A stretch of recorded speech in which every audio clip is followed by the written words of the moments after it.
राधा स्वामी जी, आज की ये साखी हमारी जिंदगी का रुख ही बदल दी कि कर्म कभी भी बदले नहीं जा सकते। जो भाग्य में लिखा हुआ है उसे कोई मिटा नहीं सकता।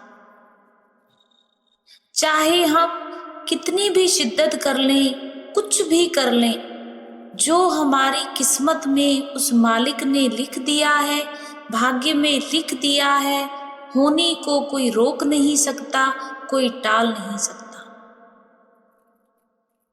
तो आज की ये जो घटना है एक ऐसे किसान की है, ऐसे परिवार की है जो बहुत ही निर्धन था, गरीब था। लेकिन जो उस परिवार का वो व्यक्ति था, किसान, वो इतने परिवार गरीब घर से, निर्धन घर से था कि उनकी रोजी रोटी भी बड़ी मुश्किल से चलती थी। घर पे जो भी कोई सहारा नहीं था कि कैसे वो अपना रोजी रोटी का गुजारा करे। वो था किसान और उसकी पत्नी। बहुत साल बीत गए, उनके घर पर कोई औलाद भी नहीं थी। तो वो अक्सर ही मालिक से शिकायत करता था। कहता था, मालिक तूने चल गरीबी तो दी, हम जी रहे हैं, औलाद का सुख ही दे दे ताकि हम उसके सहारे जी लें। क्या पता उसके आने से हमारी जिंदगी ही बदल जाए। तो कुछ सालों बाद उनके घर एक पुत्र की दात होती है। जब घर में पुत्र की जन्म होता है, किसान बड़ा खुश होता है कि मेरे घर में पुत्र पैदा हुआ है। वो अभी खुशियां मना ही रहा था तो एक दिन उसके घर पर एक ऋषि मुनि आता है। ऋषि मुनि जब आता है, किसान देखता है दरवाजे पर जाकर, तो वो ऋषि मुनि कहता है, मैं भूखा हूँ, कुछ खाने को मिलेगा? तो किसान बड़ा खुश था कि उसके घर इतने साल बाद औलाद हुई थी। वो कहता है, जरूर जरूर साधु जी, आप आइए, उस मालिक ने मुझे पुत्र की दात बख्शी हुई है, बैठिए, मैं आपको भोजन कराता हूँ। किसान उस जो ऋषि मुनि था उसको भोजन ग्रहण करवाता है। फिर भोजन ग्रहण करते करते उस जो उनके घर पे आया था ऋषि मुनि, उसकी जो नजर है वो उस पुत्र पर पड़ती है।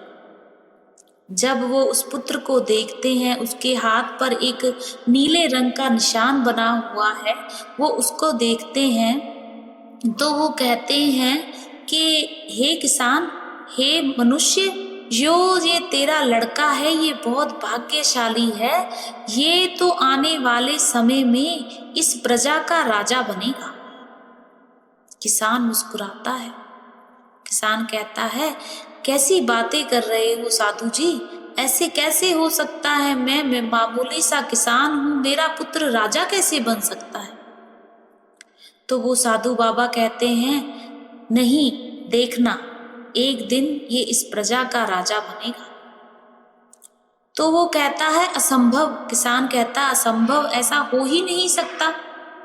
मैं एक किसान हूँ मामूली सा, जिसके घर को खाने के लिए रोटी भी नहीं होती, तो ये मेरा पुत्र राजा कैसे बन सकता है? तब वो साधु महात्मा कहते हैं, देखो ऋषि, देखो किसान मनुष्य, जब तुम्हारा पुत्र 16 वर्ष का होगा तब इसकी शादी जहाँ के जो राजा है उसकी पुत्री से की होगी, तो तुम्हारा जो पुत्र है वो राजा बन जाएगा। अब ये बात किसान को हजम नहीं होती और वो सोचता है, ऋषि मुनि तो बस ऐसे ही कह गए हैं।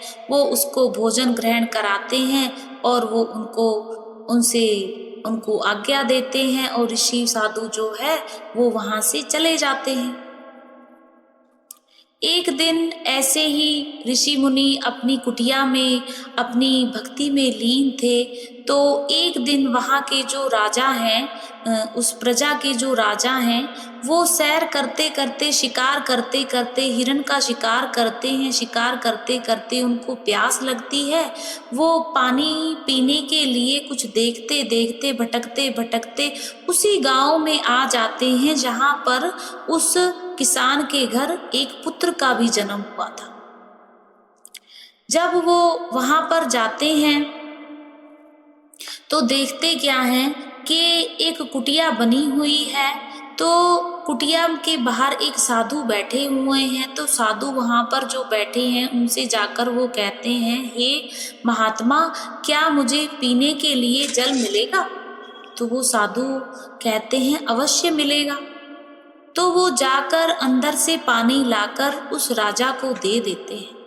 जब राजा पानी पीकर इधर उधर देखते हैं तो कुछ दूर जिस किसान के घर में पुत्र की जन्म हुआ है वहां पर बहुत भीड़ लगी हुई थी। तो वो राजा पूछता है, साधु, ये वहां इतनी दूर किस चीज की भीड़ लगी हुई है? तो वो साधु कहते हैं, राजन, उनके किसान के घर एक पुत्र का जन्म हुआ है, लेकिन उस पुत्र के भाग्य में लिखा हुआ है कि वो आने वाले समय में राजा का, आने वाले समय में यहाँ का राजा बनेगा। किसान बहुत, वो जो राजा है बहुत क्रोधित होता है। राजा कहता है कि असंभव, ऐसा कैसे हो सकता है? यहाँ का राजा तो मैं हूँ, वो मामूली सा किसान का पुत्र राजा कैसे बन सकता है? तब वो साधु राजा से कहता है, राजा, आज से 1 साल बाद, 16 साल बाद तुम्हारी घर जो लड़की है ना, जो लड़की होगी, उस लड़की से इस लड़के का विवाह होगा। राजा हंसने लगता है। राजा कहता है, मेरे घर तो कोई लड़की नहीं है, मेरी तो कोई संतान ही नहीं है, फिर मेरी लड़की से इस मामूली से किसान के लड़के की शादी कैसे हो सकती है? तो वो साधु राजा से कहता है कि आज से 1 साल बाद तुम्हारे घर पुत्री का जन्म होगा, जिस पुत्री का विवाह इस मामूली से किसान के पुत्र के साथ होगा, तो ये इस प्रजा का राजा बन जाएगा। इस बीच जो वो राजा था वो खुश भी बहुत होता है कि मेरे घर एक पुत्री का जन्म होगा, और दुखी भी होता है, क्रोधित भी होता है कि ये साधु बोल क्या रहा है, मैं एक राजा, मेरी पुत्री एक राजकुमारी, और उसका विवाह एक मामूली से किसान के पुत्र के साथ कैसे हो सकता है? राजा वहां से तो उस साधु से आज्ञा लेकर चला जाता है, लेकिन उसके मन में ये चीज आने लगती है कि ऐसे कैसे हो सकता है, कहीं इस साधु की बात सच हो गई, कहीं आने वाले समय में ये मेरी पुत्री से अगर इसका विवाह हो गया तो ये तो बहुत ही गलत हो जाएगा, मुझे कुछ सोचना होगा। वो राजा क्या करता है, अगले दिन एक साधु का भेष लेकर उस किसान के घर चला जाता है। वहां जाकर वो साधु, जो राजा साधु बना होता है, वो वैसे वहां जाकर किसान के घर के आगे कहता है कि मैं भूखा हूं, मुझे भोजन कराओ। तो किसान उसको भी भोजन कराता है, बड़ा खुश होता है, साधु को बड़े उससे सब बिठाता है, खाना खिलाता है। जो राजे का रूप धारण करके, राजा जो साधु का रूप धारण करके आया था, लेकिन उस किसान को इस बात का पता नहीं होता कि साधु के भेष में ये इस प्रजा का राजा है। अब वो जो राजा है, जो साधु बन के आया है, वो उस किसान से कहता है कि आपके घर में एक पुत्र का जन्म हुआ है। तो जो वो किसान है वो कहता है, जी पुत्र का जन्म हुआ है। तो वो राजा उस किसान से कहता है कि देखो, मैं तुम्हें एक बात बताना चाहता हूँ, तुम्हारे पुत्र की आयु बहुत कम है, ये जैसे ही 16 वर्ष का हो जाएगा इसकी मृत्यु हो जाएगी। अब किसान और उसकी पत्नी ये बातें सुनकर हैरान हो गए। वो तो एक दूसरे के मुंह की तरफ देखते हैं और कहते हैं, ये साधु क्या कह रहा है। एक तरफ तो इतने सालों बाद हमारे घर पुत्र का जन्म हुआ है और ये बोल रहा है कि 16 वर्ष की आयु में इसकी मृत्यु हो जाएगी। तो वो जो किसान है वो उस साधु के पैरों में गिर जाता है और कहता है, साधु जी आप ऐसा क्यों बोल रहे हो, हमें कुछ रास्ता बताएं, कुछ उपाय बताएं। तो वो जो राजा है वो साधु से कहता है, तुम ऐसा करो, इस पुत्र को तुम मुझे दे दो, मैं इसको अपने साथ ले जाता हूँ। अगर मैं अपने साथ ले गया तो इसका भाग्य बदल सकता है, अगर ये तुम्हारे साथ रहता है तो इसकी मृत्यु निश्चित है। अब वो किसान की जो पत्नी है वो इस चीज को मानती नहीं है, वो अपने पुत्र को देना नहीं चाहती। लेकिन जो किसान है वो बोलता है कि अगर संत महात्मा ये बात बोल रहे हैं तो हम इनको पुत्र दे देते हैं, कम से कम हमारा पुत्र इस दुनिया से तो नहीं जाएगा। फिर उसकी जो पत्नी है वो साधु से एक शर्त रखती है, राजा से। वो कहती है, साधु जी आप हमारा पुत्र तो ले जाओ, लेकिन इस चीज की क्या गारंटी है कि हमारा पुत्र आपके साथ जिंदा रहेगा। तो वो राजा कहता है कि 16 साल बाद मैं इसको खुद आपके घर पर छोड़ के जाऊंगा, ये मेरा आपसे वादा है। अगर ये यहाँ रहता है तो जिंदा तो इसने फिर भी नहीं रहना, तो क्यों ना तुम इसे जिंदगी का एक मौका दे दो। ये बोलकर वो राजा उस बच्चे को अपने साथ ले जाता है। अब उसकी ये मनोवशा तो पूरी हो जाती है कि चलो अब ये किसान का बेटा तो मेरे हाथ लग गया है, अब तो ये होगा नहीं कि ये मेरी पुत्री से शादी करेगा। वो जाता हुआ सोचता है, इसका गला दबाकर इसका अभी ही यही काम खत्म कर देता हूं। लेकिन अंदर से एक आवाज आती है कि ये तू क्या पाप करेगा, इस बेचारे ने तेरा अभी क्या बिगाड़ा है जो तू इसको अभी ऐसे गला घोट कर मार देगा।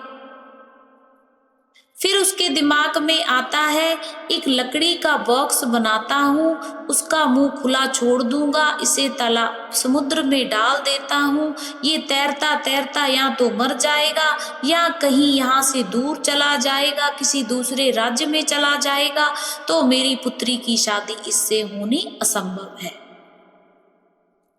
वो उसी प्रकार करता है, एक बॉक्स बनाता है, उस पुत्र को उसमें डालकर पानी में छोड़ देता है और आने वाले 1-1.5 साल बाद उस राजा के घर एक पुत्री का जन्म होता है। इसी बीच जो वो लड़के को पानी में तालाब में छोड़ा हुआ था, एक दूसरे राज्य में एक सेठ साहूकार रहता था। वो गंगा किनारे जाकर रोज सुबह स्नान किया करता था। एक दिन वो गंगा के किनारे स्नान कर रहा था तो देखता है कि बॉक्स से किसी के रोने की आवाज आ रही है। जब खोलता है तो देखता है कि उसमें एक लड़का नग्न अवस्था में रो रहा है। वो उस पुत्र को उठाता है, सीने से लगाता है, उस गंगा का शुक्र करता है, क्योंकि उनके घर पर भी इतने सालों से कोई औलाद नहीं थी। वो उस लड़के को, उस गंगा को शुक्र करता है कि अगर मैं तुम्हारे तट पर रोज सुबह आकर स्नान करता था तो उसके बदले में तुमने मुझे इतनी बड़ी दात दे दी। उस पुत्र को वो अपने घर लेकर जाता है। अब वो इतना बड़ा शाहूकार था तो इतना उसका भी कामकाज था, बहुत बड़े घराने से था, तो उस लड़के को बहुत ही प्यार से पालता है, बड़ा करता है। वो अब लड़का 16 वर्ष का हो जाता है। एक दिन वो लड़का ऐसे ही मैदान में खेल रहा था। इसी बीच दूसरे राज्य का राजा, वो ही राजा जिसने उस लड़के को पानी में छोड़ दिया था, वो ही राजा अपना जो एक वो होती है, अपने राजे को जो अपनी उसकी प्रजा होती है, उन सबको लेकर किसी और युद्ध की तैयारी के लिए जा रहा था। रास्ते में वो अपना सारा सामान लेकर जा रहे होते हैं। इसी बीच एक छोटा सा बच्चा आकर रास्ते में खड़ा हो जाता है, रो रहा होता है। जो वो 16 वर्ष का लड़का था वो भागता हुआ आता है और उस लड़के की जान बचा लेता है। जब उस लड़के की जान बचाता है तब उस राजे की नजर उस 16 वर्ष के लड़के पर पड़ती है और वो देखता है कि ये तो लड़के के हाथ पे जब वो निशान देखता है नीले रंग का तो उसको वो 16 वर्ष पहले वाला बच्चा याद आ जाता है और उसको लगता है कहीं ये लड़का वही तो नहीं है। वो उसकी छानबीन करने के लिए अपने सिपाहियों से कहता है कि जिस लड़के ने उस छोटे बच्चे की जान बचाई उसको मेरे सामने लाओ, उससे कहना राजा तुमसे बहुत प्रसन्न हुआ है, तुम्हें इनाम देना है, इसलिए राजा ने तुम्हें बुलाया है। अब राजा के सामने जब वो लड़का आता है तो वो इधर उधर की बातें लगाकर उस लड़के से पूछना चाहता है कि तुम कहाँ के हो, कहाँ से आए हो। तब वो लड़का अपनी सारी बात उस राजा को बताता है कि मेरे पिताजी एक साहूकार हैं, वो फलाने फलाने जगह पर रहते हैं। अब वो राजा सोचता है कि अगर इससे कुछ पूछूंगा तो पता नहीं ये मेरे बारे में क्या सोचेगा। तो वो लड़के से कहते हैं तुम बहुत अच्छे हो, मैं तुम्हारे माता पिता से मिलना चाहता हूँ जिसने तुम्हें इतने अच्छे संस्कार दिए हैं, मुझे अपने घर ले चलो। इसी बीच वो राजा को लेकर उसके घर चला जाता है। जब उसके घर जाता है तो उसके माता पिता से उसकी तारीफ करता है, उसे बोलता है कि ये तो बहुत हिम्मती लड़का है, बहुत इसमें साहस है। मेरे घर पे मेरी एक जवान पुत्री है, मुझे उसकी रक्षा के लिए एक ऐसे ही लड़के होनहार की जरूरत है। तो जो वो माता पिता हैं वो बताते हैं फिर उसको राजा को कि देखो हमारी खुद की कोई औलाद नहीं थी, लेकिन जब से ये लड़का हमारी जिंदगी में आया इसने हमारी जिंदगी ही बदल डाली। ये इतना कर्मा वाला है कि हमारा तो कारोबार ही बहुत तरक्की कर गया। तो वो राजा क्या निर्णय लेता है, कहता है अभी तो मेरा कहीं जाना है, अपने सारे काफिले को लेकर मैं कहीं बाहर जा रहा हूँ, लेकिन इस लड़के को मैं अपने राजमहल में भेज देता हूँ, ये वहां पर नौकरी करेगा, मैं इसको अपने साथ रखूंगा। वो जो साहूकार था वो बहुत खुश होता है कि मेरे बेटे को इतने बड़े राज्य में काम मिल रहा है। वो राजा को मना नहीं कर पाता और हाँ कर देता है। तभी राजा एक चिट्ठी लिखता है और उस चिट्ठी पर अपनी मोहर लगाकर उसे सील बंद करके उस लड़के को देकर राजमहल के लिए रवाना कर देता है। जब वो लड़का राजमहल के लिए रवाना होता है तो वो रास्ते से भटक जाता है, भटकते भटकते जंगल में पहुंचता है। जंगल में जाकर देखता है कि एक कुटिया बनी हुई है। वो सोचता है रास्ता भटक गया हूँ, क्यों ना इस कुटिया में थोड़ी देर आराम ही कर लूं। जब वो कुटिया के अंदर जाता है, वहां का दृश्य देखता है तो हैरान रह जाता है। कुटिया के अंदर जाकर नीचे एक पूरी हवेली बनी हुई थी। वहां एक बूढ़ी माता भोजन बना रही थी। वो लड़का वहां जाकर इधर उधर देखता है। वो माता कहती है पुत्र तुम कहाँ से आए, तुम्हें नहीं पता ये किसकी हवेली है? वो कहता है नहीं माता, मुझे तो राजा के महल में जाना था, अंधेरा हो गया, रास्ता समझ नहीं आ रहा, बाहर इतने जानवर हैं, डर का मारा मैं यहाँ आ गया। तो वो माता कहती है ये डाकुओं की नगरी है, मेरे पुत्र 3 पुत्र हैं, वो यहाँ के डाकू हैं। वो यहाँ का जो राजा है बड़ा दुष्ट है, वो किसी भी प्रजा के साथ अच्छा व्यवहार, प्रजा के लोगों के साथ अच्छा व्यवहार नहीं करता, लेकिन जो मेरे तीनों पुत्र हैं उनको नाम तो डाकू का दिया गया है, लेकिन वो जो जरूरतमंद हैं वो डकैती करते हैं और उन जरूरतमंदों की मदद करते हैं। लेकिन अगर तुमको यहाँ पर उन्होंने देख लिया तो वो तुम्हारी हत्या कर देंगे। तो वो जो लड़का है वो माता से कहता है, माता मुझे तो राजा के घर पहुंचना है, मुझे आज रात यहाँ पर विश्राम करने दो, नहीं तो मैं बाहर जाऊंगा तो अगर आपके पुत्र यहाँ मेरी हत्या नहीं करेंगे तो बाहर जानवर मेरी हत्या कर देंगे, मार देंगे, खा जाएंगे। वो माता बुजुर्ग को तरस आ जाता है, वो उसको वहां पर रहने की आज्ञा दे देती है। इसी बीच वहां पर उसके पुत्र आके जब देखते हैं कि माता हमारी के यहाँ पर कौन यहाँ पे ऐसे लेटा हुआ है, तब वो माता उस लड़के के बारे में बताती है। तो वो कहते हैं कि नहीं, ऐसा नहीं हो सकता, इस लड़के को यहाँ पर अगर यहाँ से ऐसे चला गया ये तो राजा को जाकर सब बता देगा, हमारा ठिकाना बता देगा, तो ऐसे नहीं होगा, ये यहाँ से जिंदा नहीं जा सकता। तो माता कहती है, नहीं पुत्र, वो कुछ नहीं बताएगा, बहुत अच्छा लड़का है। तब उनमें से एक बेटा उसका जाकर क्या देखता है कि वो सोया हुआ था।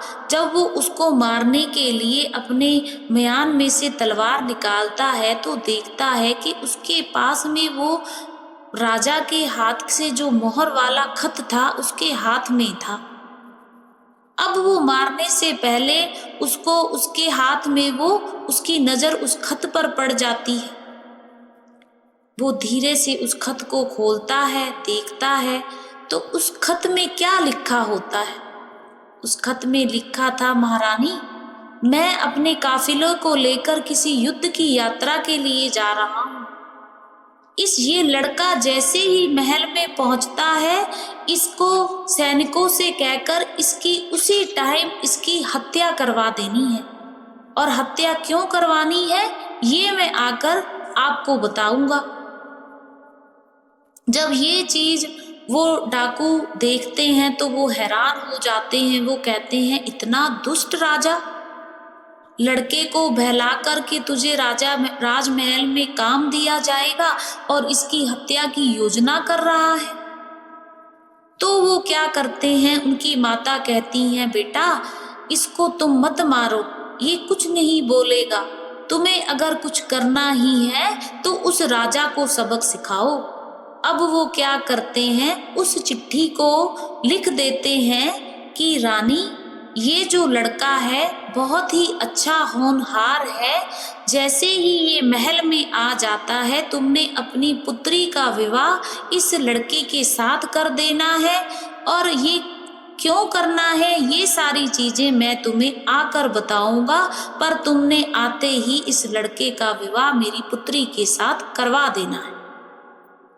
ये चीज वो बंद लिफाफे में कर मोहर वाला वो कागज ऊपर लगाकर लड़के के जेब में डाल देते हैं। और उस लड़के को अगले दिन वो लड़का उस माता से इजाजत लेकर महल के लिए रवाना हो जाता है। जब महल पहुंचता है, सिपाहियों से जब मोहर लगी हुई चिट्ठी दिखाते हैं, राजमहल में रानी के पास पहुंचता है, रानी को वो खत देता है। खत पढ़कर रानी हैरान हो जाती है। वो सोचती है, राजा ने ये क्या इस लड़के में देख लिया जो अपनी पुत्री का विवाह इस लड़के से करने के लिए बोल दिया। लेकिन उस पर राजा की मोहर भी लगी हुई थी, वो राजा की किसी बात को इनकार भी नहीं कर सकती थी। और तभी ही पंडित को बुलाकर वो अपनी लड़की का विवाह उस लड़के से करा देती है। विवाह हो जाता है।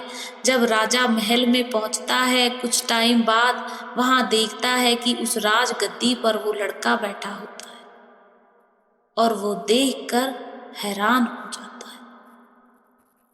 वो महारानी को बुलाकर पूछता है कि मैंने तो खत में लिखा था कि ये लड़का राजमहल में पहुंचते सार इसकी हत्या कर देनी है, मरवा देना है, आपने तो मेरी पुत्री का विवाह कर दिया इसके साथ। तो रानी उसको उनका लिखा हुआ खत दिखाती है।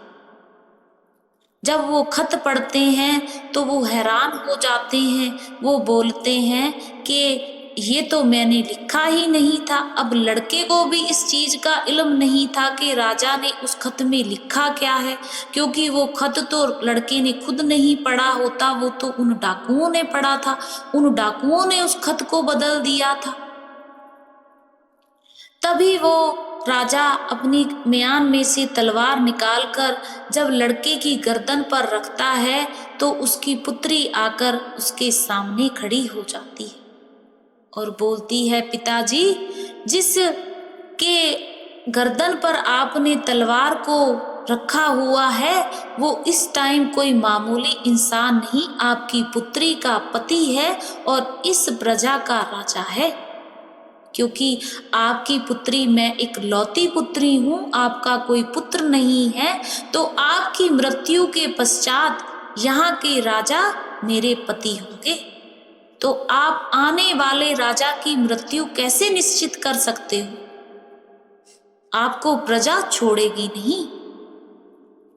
वो राजा के हाथ से वहीं तलवार नीचे गिर जाती है और वो फूट फूट कर रोने लगता है और उस लड़के से, उस मालिक से, उस गुरु से रो रो कर माफी मांगता है कि मालिक, तेरे घर में जो तूने लिख दिया वो कभी कोई खत्म नहीं कर सकता, उसको कोई बदल नहीं सकता। संतों महात्माओं के वचन कभी भी खाली नहीं जाते।